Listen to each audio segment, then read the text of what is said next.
pertama tadi juga saya senang Bung Beni menyampaikan juga bahwa sekarang banyak kita dengar cerita aset-aset yang disita itu nggak jelas kan.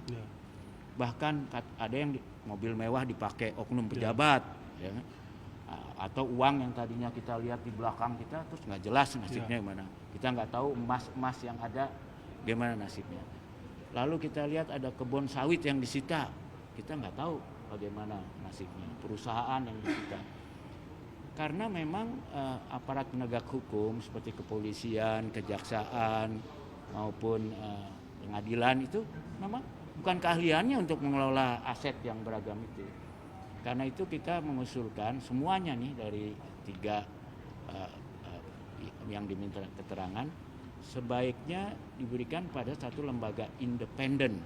Ya saya kira Bung Beni juga mendukung lembaga independen yang profesional, yang ada ahli forensiknya, ada ahli pengelolaan asetnya, ada ahli bankingnya, ahli-ahli yang seperti di luar negeri lah. Karena dia lembaga independen, dia harusnya langsung di bawah kepala negara ya, bukan presiden sebagai kepala pemerintahan, tapi sebagai kepala negara. Dan kalau perlu komisinya ya seperti KPK gitu, tiap beberapa tahun dipilih supaya menghilangkan dari kemungkinan kolusi ya. Karena kalau terlalu lama berkuasa biasanya ada kolusi juga. Jadi kita mendukung sekali hal itu. Dan kedua, saya juga mengingatkan atas perintah MK tahun 2024 tentang pasal 2 dan pasal 3 Undang-Undang Tipikor yang kemudian menjadi 604-605 ya di KUHP tentang pasal kerugian negara.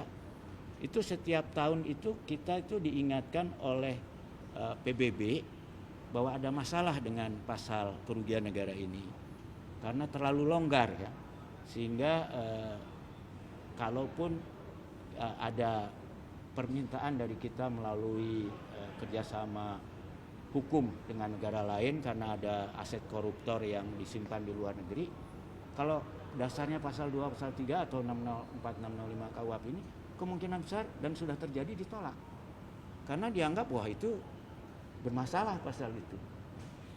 Nah, oleh karena itu saya juga mengingatkan Komisi 3 supaya pasal ini sesuai dengan perintah MK segera dikaji ulang, kalau perlu direvisi, diketatkan sehingga bisa diterima oleh dunia internasional karena hanya koruptor besar kan yang bisa nyimpen asetnya di luar negeri.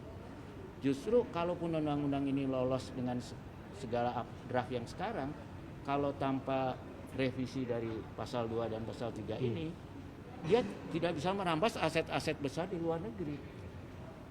Padahal yang bisa keluar negeri yang gede-gede, hanya bisa yang kecil-kecil aja gitu, yang ada di sini. Dan di luar negeri itu kan tidak harus hartanya di luar negeri, bisa sahamnya dijual ke pihak luar negeri. Oleh karena itu, 2 hal itu kami sampaikan yang paling penting. Pertama adalah bahwa lembaga pengelola aset ini harus independen dan profesional dan transparan. Dan yang kedua agar segera pasal 2, pasal 3 ini sesuai perintah MK dikaji, direvisi sehingga memenuhi syarat dunia internasional. Pak, dari unsur akademisi, kalau Bapak melihat kan ini mumpung masih digodok nih RU-nya, belum disahkan, ada nggak sih satu negara yang menurut Bapak tujuan dan masalah apanya, hal apanya yang bagus dicontoh? Saya tadi mengajukan juga dari seluruh negara yang saya sempat kaji, yang paling bagus itu dari Italia. Ya. Karena di Italia itu menyita asetnya gampang, tapi perlindungan terhadap masyarakatnya juga sangat kuat. Dan yang lebih penting lagi untuk harta-harta yang kemudian kadang-kadang ada harta nggak bertuan kan, yang karena kabur gitu orangnya. Nah itu mereka punya hal yang bagus itu dikembalikan kepada masyarakat. Misalnya dikasih ke koperasi atau kalau aset jadiin taman publik atau jadi pelayan publik.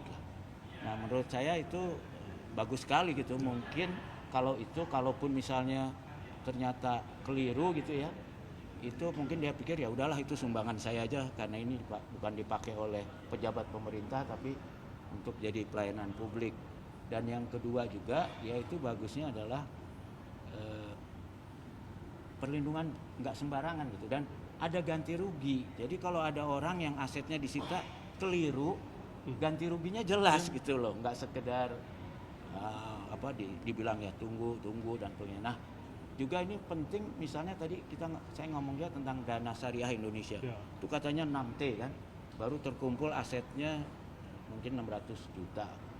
Tapi nggak jelas juga asetnya itu sekarang yang pegang siapa. Lalu kalau ternyata let's say cuma ketemu 1 triliun, pembagiannya kepada pemilik 6 triliun itu bagaimana? Kalau polisi tanya jaksa pasti nggak jelas lah, tergantung kenal orang dalam atau enggak. Tapi kalau dikelola oleh lembaga yang profesional dan independen, pasti mereka pakai kriteria. Oke deh kalau gitu hanya bisa kembali 1/5-nya, ya semua dapat 1/5. Ya, atau gimana, ada kriterianya, tapi jelas, transparan, dan jelas kriterianya. Jadi penting sekali itu lembaga mengelola aset yang independen. Undang-undang ini penting untuk memberikan penguatan legitimasi kepada pemerintah, kepada negara untuk melakukan perampasan aset-aset hasil tindak pidana. Tetapi yang kedua juga, undang-undang ini penting untuk apa? Untuk mencegah supaya tidak ada penyalahgunaan kekuasaan. Dalam konteks itulah kami mendukung sepenuhnya dalam undang-undang nanti diberi payung hukum untuk dibentuk badan pengelola aset yang sifatnya independen, tidak menjadi bagian dari kepolisian, tidak menjadi bagian dari kejaksaan, dan tidak menjadi bagian dari KPK. Dia harus menjadi badan yang benar-benar independen dan profesional. Juga nanti dibentuk badan pengawas independen juga untuk mengawasi, mengaudit hasil pengelolaan aset-aset ini, berapa banyaknya dan dikembalikan ke negara berapa. Jadi ini 3 pilar utama untuk memperkuat negara tadi, untuk menciptakan kepastian hukum tadi, dan juga untuk melindungi aset rakyat. Jangan sampai ada aset rakyat yang diambil begitu saja atas nama penegakan hukum, atas nama pemberantasan korupsi. Semuanya harus transparan dan harus akuntabel.